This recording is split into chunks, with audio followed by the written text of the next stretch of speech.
ধরে পায়ে ধরে যদি নিতাই চাঁদ না থাকতো না, গৌর হরির পথে কিন্তু একা একা এই জীব উদ্ধার করা সম্ভব ছিল না, যদি নিতাই চাঁদ না থাকতো। কেননা যখন সেই নিতাই চাঁদ নাম বিলিয়ে দিতে গিয়েছিলেন, মাধাই কি করেছিল? কলসির কানা ছুঁড়ে মেরেছিল, আর নিতাই চাঁদের এই ললাট থেকে দরদর করে রক্ত ঝরে পড়েছিল। চিন্তা করে দেখো তো, এই জগতে কেউ যদি আমাদেরকে একটা চড় মারে, আমরা মুখ বন্ধ করে বসে থাকি। কেউ যদি আমাদেরকে একটা চড় মারে, আমরা দুটো চড় মারার জন্য অপেক্ষা করে থাকি। কেউ যদি আমাদেরকে একটা কটু কথা বলে, আমরা 10টা কথা শোনাতে পিছু পাবো না। আর সেখানে ভগবানকে যখন ওই মাধাই কলসির কানা ছুঁড়ে মারলো, মাধাই বললেন, ওরে নিতাই চাঁদ বলছে, ওরে মাধাই রে, তুই মেরেছিস কলসির কানা, তা বলে কি তোকে প্রেম দেব? তুই আমায় কলসির কানা ছুঁড়ে মেরেছিস, আমার বহিরঙ্গে আঘাত করেছিস, যেটা সবাই দেখতে পাচ্ছে যে দরদর রক্ত ঝরছে। কিন্তু তুই ভাবিস না, এর জন্য আমিও তোর অঙ্গে আঘাত করব। হ্যাঁ, আঘাত আমি করবো, তবে তোর বহিরঙ্গে নয়, না মানে বাইরের অঙ্গে নয়, আমি আঘাত করব তোর অন্তরঙ্গে। আমি তোর অন্তরঙ্গে এমন আঘাত করব, যাতে তোকে সারা জীবন ভরে হাগুর হাগুর বলে কাঁদিতে হয়।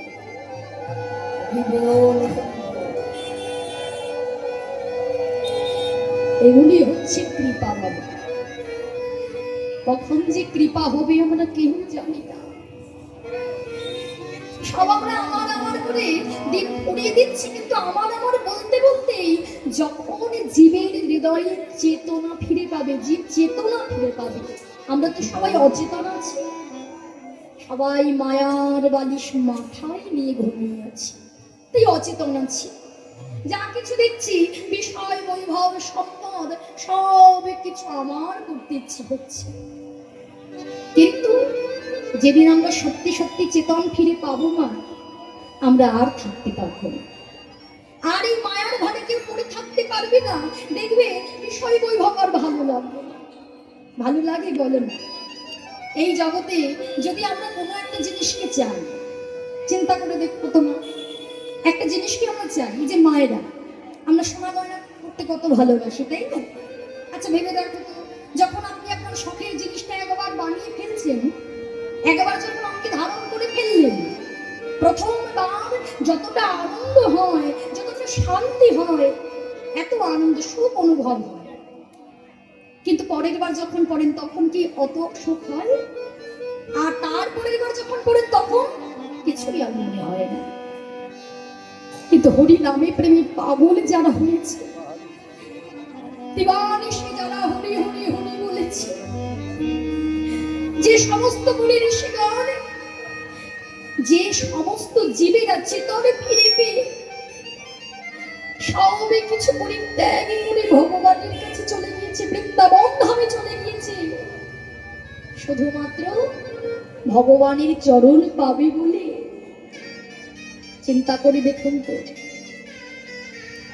এই জগতে আমরা আমারটা ছাড়তে পারলাম না, কিন্তু যারা ভগবানের কৃপা পেয়েছিল না, তারা কিন্তু আমারটা ছেড়ে দিয়েছে।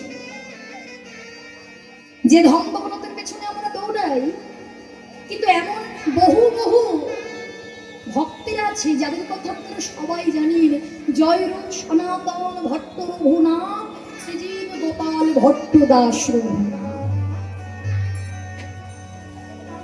যারা কিনা আমাদের মতো দিনহীন কামাল ছিল না, যাদের নাকি জমিদার ঘরে জন্ম, এই যে লালা বাবু জগৎ সিং একজন, যাদের ধন দৌলতের অভাব ছিল না, এত সুখ, এত প্রতিপত্তি, এত অর্থ থাকা সত্ত্বেও তারা যেদিন থেকে বুঝতে পেরেছিল কোনটা আমার, কোনটা সার আর কোনটা অসার, কোনটা নিত্য কোনটা অনিত্য, অনিত্য সব কিছুকে পেছনে ফেলে দিয়ে রেখে তারা ছুটে গিয়েছিল গোবিন্দের কৃপা লাভ করবে বলে বৃন্দাবন ধামে। যার মধ্যে ছিলেন সর্বস্বামীর একজন সনাতন গোস্বামী। জমিদার পুত্র হয়েও কোনো কিছুর অভাব ছিল না, কিন্তু একদিন চিন্তা করলেন এই জগতে সব কিছু আমরা আমার করি, তাই না? এই বাড়ি আমার, এই জমিদারি আমার, এই সম্পত্তি আমার, মার বাবা আমার, বন্ধু বান্ধব আমার, সবাই আমার। আচ্ছা, সব যদি আমার হবে তাহলে আমি কার? আমি কার? কি আমার পরিচয়? কোথা থেকে এসেছি আমি? যেদিন থেকে এই প্রশ্নটা মনে জাগরিত হলো বাবা, প্রথমত যাকে দেখে তাকে জড়িয়ে ধরে বলে, আচ্ছা বলো না, এই জগতে যা কিছু দেখি সব কিছু আমার হয়ে যায়, তাহলে তাহলে আমি কার? যাকে দেখে তাকেই জিজ্ঞাসা করে, কিন্তু কেউ তো সনাতনের প্রশ্নের সঠিক উত্তরটা দিতে পারছে না মা। কিন্তু সবাই ভক্তরা বলে উঠলেন, দেখো সনাতন, তোমার এই প্রশ্নের উত্তর যদি কেউ দিতে পারে, সে হচ্ছে অন্য কেউ নয়, সে হচ্ছে আমার শ্রীকৃষ্ণ শ্রী চৈতন্য মহাপ্রভু। আর যেদিন থেকে জানতে পারলো মহাপ্রভু উত্তর দিতে পারবে, মহাপ্রভু কোথায় আছে, গৌরহরি কোথায় আছে, আমায় বলে দাও, গৌরহরি কোথায় আছে। জানা গেল গৌরহরি তখন নবদ্বীপ ধামে নেই, গৌরহরি আছে তখন কাশী ধামে। জমিদারি ফেলে দিল, জমিদার পুত্র হয়ে সম্পদ ফেলে রেখে, বিষয় বৈভব ফেলে রেখে, যে বসনে ছিল এক বসনে শুধু একটা কম্বলকে সম্বল করল, একটা কম্বলকে সম্বল করে পায়ে হেঁটে, তখনকার দিনে তো এত যানবাহন ছিল না, পায়ে হেঁটে চলল কাশী ধামে মহাপ্রভুর চরণ পাবে। ছুটতে ছুটতে চলেছে। কাশী ধামে এসে গৌরহরিকে দর্শন করে একেবারে গৌরহরির দুটো চরণ দুটি জড়িয়ে ধরে বলেছিল, হে গৌরহরি, হরি বল হরি বল। প্রভু, ও প্রভু, একবার আমার পানে চেয়ে দেখো না দয়াময়, একবার আমার পানে চেয়ে দেখো, আমি যে আমার সব কিছু ছেড়ে তোমার কাছে চলে এসেছি দয়াময়। গৌরহরি সনাতনের দিকে তাকিয়ে হো হো করে হেসে উঠে বললেন, বাবা, তুমি সব কিছু ছেড়ে দিয়ে চলে এসেছো? হ্যাঁ প্রভু, আমি সব কিছু, আমি জমিদার পুত্র, কে নেই আমার, আমি সব কিছু ছেড়ে চলে এসেছি শুধু একটি প্রশ্নের উত্তর জানবো বলে প্রভু। গৌরহরি বললেন, দেখো সনাতন, যে বিষয় বৈভব ছাড়তে পারে, যে সব কিছু ছাড়তে পারে, তাহলে সে এখনো কেন একটা কম্বলকে সম্বল করে আছে বলো বাবা? মহাপ্রভুর কথা শুনে সনাতন কম্বলটাকে নিয়ে ছুটে গিয়ে বাইরের চোখে দান করে দিয়ে আবার প্রভু রাতুলে নানা চরণ দুটো জড়িয়ে ধরে বলি, দেখো দয়াময়, আমার কাছে যে আর কিছুই নেই, তাহলে বলে দাও দয়াময়, বলে দাও। কি সনাতন, তুমি কি প্রশ্নের উত্তর জানতে চাইছো আমায় বলো? প্রভু, এই জগতে যা কিছু আমরা দেখি, মা আমার, বাবা আমার, সম্পদ আমার, সবই কিছু আমার হয়ে যায়। আচ্ছা প্রভু, সবই কিছু যদি আমার হবে, তাহলে তাহলে আমি কার বলো না প্রভু? মহাপ্রভু বললেন, বেশ, কত সুন্দর প্রশ্ন বাবা, কত সুন্দর প্রশ্ন সনাতন। এই প্রশ্ন তোমার হৃদয়ে জাগরিত হলেও এই প্রশ্নের উত্তর প্রত্যেকটা জীবের জন্য। আমরা প্রত্যেকটা জীব, সবার একটি পরিচয়, কি জানো? জীব নিত্য কৃষ্ণ দাস, কৃষ্ণ দাস,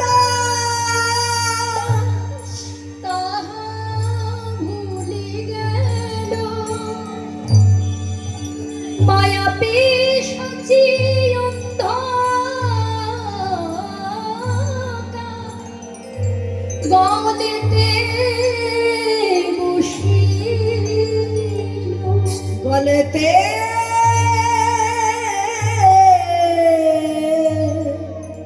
বসিল।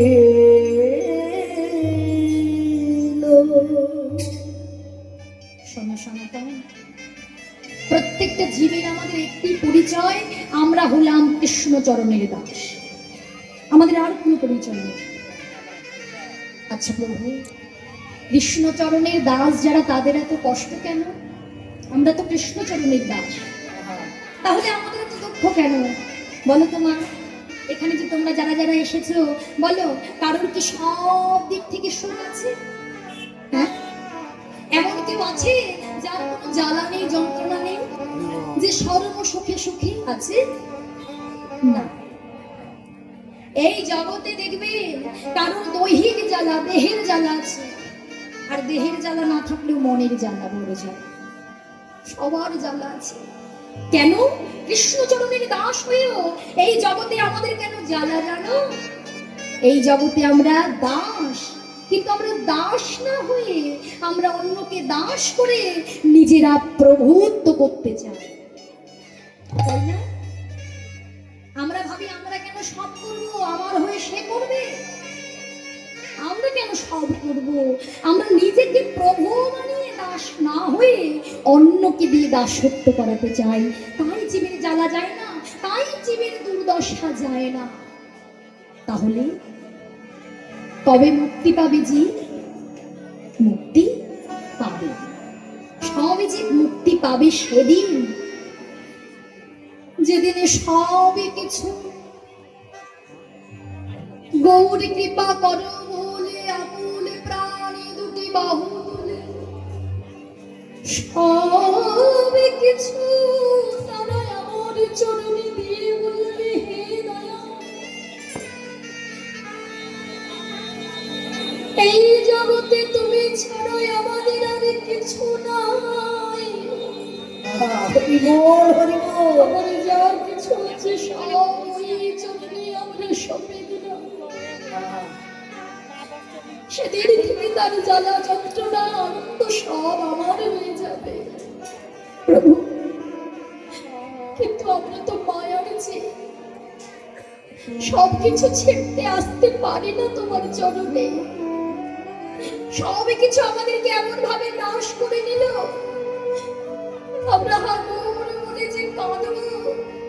আমাদের এই নয়ন দুটো দেখবে, আমাদের ইন্দ্রিয়গণ কিছুই আমাদের কথা শোনে না। এই দুটো হস্ত পেয়েছিলাম আমরা গৌর হরিকে ভজনা করার জন্য, তার জন্য ফুল তুলসী দেওয়ার জন্য, কিন্তু হাত দুটো কথা শুনছে। আমার নয়নটা পেয়েছিলাম হাগুর বলে কেঁদে কেঁদে তার ওই রাতুলের আমার চরণ দুটি ধোয়াই দেব বলে। হরিবোল হরিবোল। কিন্তু আমার নয়ন দুটো আমার কথা শুনছে না। আমার বদনটা পেয়েছিলাম হাগুর গৌর বলে, হরি বল বলে, দাবি প্রেমী সব তোমার চরণে সঁপে দেব বলে। কিন্তু আমার বদনটা আমার কথা শোনে না। আমার চরণটা পেয়েছিলাম আমরা তোমার কাছে ছুটে যাব বলে, বৃন্দাবন ছুটে যাব বলে, নবদ্বীপ ছুটে যাব বলে, কিন্তু চরণ দুটো আমার কথা শোনে না। কিন্তু প্রভু, শেষের দিনে যখন সব ছেড়ে চলে যাব, অন্ধকার পথ, কোথায় যাব আমরা? তোমার চরণেই বাসনা। যেদিন আমাদেরকে একা একা সব ছেড়ে চলে যেতে হবে ভবনদীর কূলে, সেদিন তুমি কৃপা করে নিজ গুণে সেদিনে যেন হাত ধরে পা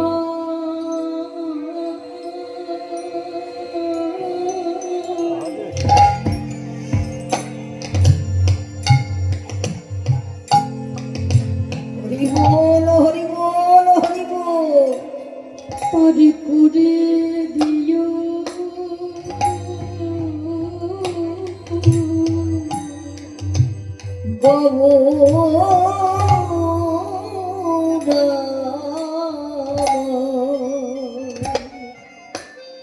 নিতাই সেদিন যেন হাত ধরে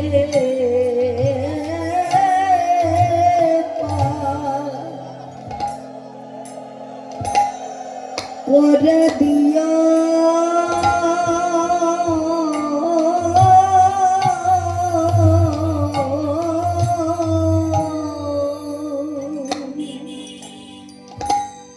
যেদিন অন্ধকারে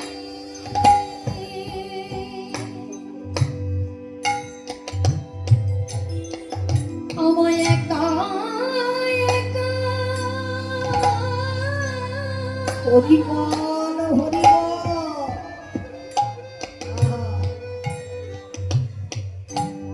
যেদিন সবাই পড়ে রবে আমায় যেদিন ওই তুলসী তলায় নিয়ে যাবে হরিবল হরিবল সেদিন যেন তুমি অভাগা বলে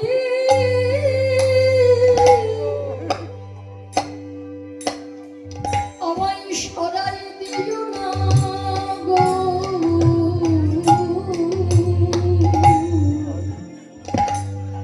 সেদিন যেন হাত ধরে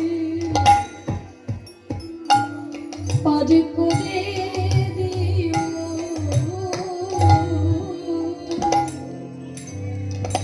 সেদিন একা একা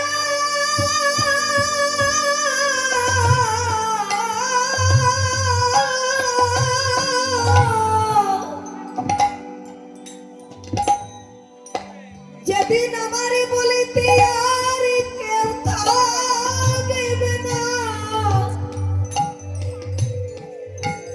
সবাইকে ছেড়ে যেদিন আমারে চলে যেতে হবে যেদিন আমার একা একা যেতে হবে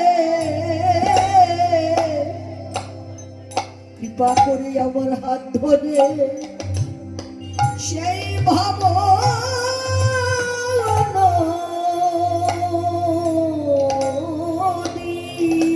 হরিবল ভবন দীপা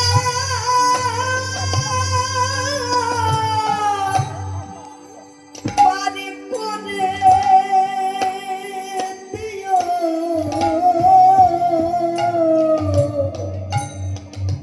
যেদিন আমার আপন বলতে আর কেউ রবে না সেদিন যেন হাত ধরে পার করে দিও যেদিন আমার আপন বলেতে আর কেউ রবে না আমার হাত ধরে তুমি করে দিও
গো। মোহ বাসনা একদিনে কখনোই আমরা ছাড়তে পারবো না। এর জন্য হরিবাসনে আসুন, হরি কথা শুনুন, কৃষ্ণ কথা শুনুন, গৌর চরণে নিজেকে একটু একটু করে সমর্পণ করার চেষ্টা করুন। একদিনে হবে না, তবে একদিন তো হবেই। কি হয়েছে বলুন তো, কি সমস্যা আপনাদের? বাড়ি যাবে, রাত হয়ে গেছে। খিদে পেয়েছে নাকি? তাহলে এই জন্য সময় থাকতে এই অন্ধকার চিত্তটা যাতে পরিষ্কার হয়ে যায়, যেন আলোয় আলোকিত হয়ে যায়, যাতে হৃদয় মাঝে ভগবানকে আমরা দর্শন করতে পারি, তাই কলিযুগে কি করতে হবে? কি করতে হবে? হরিনাম করতে হবে। বাড়িতে করেন তো? কতবার করেন? কতবার করেন মায়েরা? একবার? একবার করেন? সেবা কতবার করেন? তাহলে 5 বার 4 বার সেবা আর একবার হচ্ছে হরিনাম। আইরে জীব, চিন্তা করে দেখো, যে সেবাটা করছো সেটা দেহে লাগছে, দেহকে সেবা দিতে হবে। তার থেকেও এই দেহের মালিক তো আমরা নই, আমরা তো ভাড়াটিয়া। হ্যাঁ, এটাকে আমরা আশ্রয় করে আছি ঠিকই, যেদিন সময় হয়ে যাবে সেদিন ঘাড় ধাক্কা দিয়ে পাঠিয়ে দেবে। তাহলে আমি, এই যে আমার মধ্যে যে সূক্ষ্ম আত্মা, এই যে আমি, এই আমিটাকে সেবা হবে কিসের দ্বারা? হরি নামের দ্বারা। এই কলিযুগে তুমি হরে কৃষ্ণ মহামন্ত্র যতবার জপ করবে ততবার নিজেকে, এই যে আত্মাটাকে সেবা দেওয়া হবে, প্রাণের পাখিটাকে সেবা দেওয়া হবে। যে পাখি প্রত্যেক দিন প্রতিনিয়ত হরিনাম সেবা করে, তাকে শেষের দিনে কোনো ভাবনা চিন্তা করতে হয় না, সে আলোর পথেই যায়, অন্ধকারের পথে যায় না। এর জন্য যারা করেন তো ভালো, সব সময় ও মাইরা পুজো করতে গেলেও একটা বিধান থাকে, তাই না?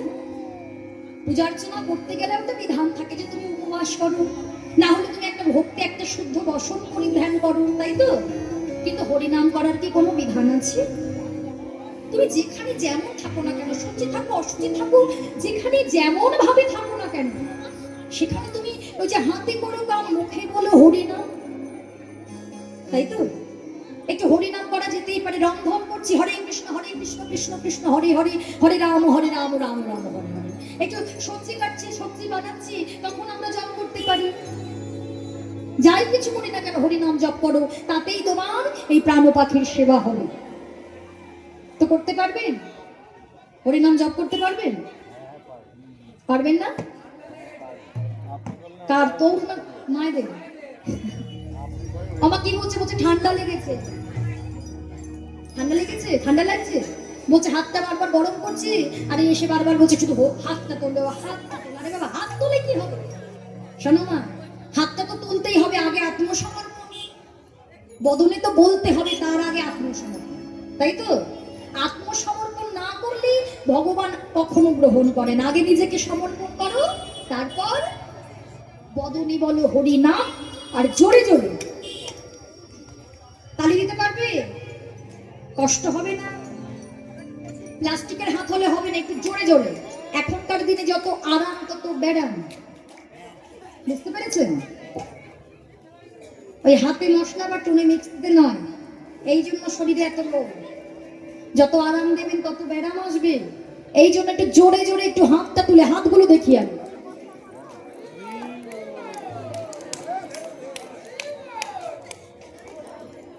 হাতগুলো তুলুন সবাই মিলে।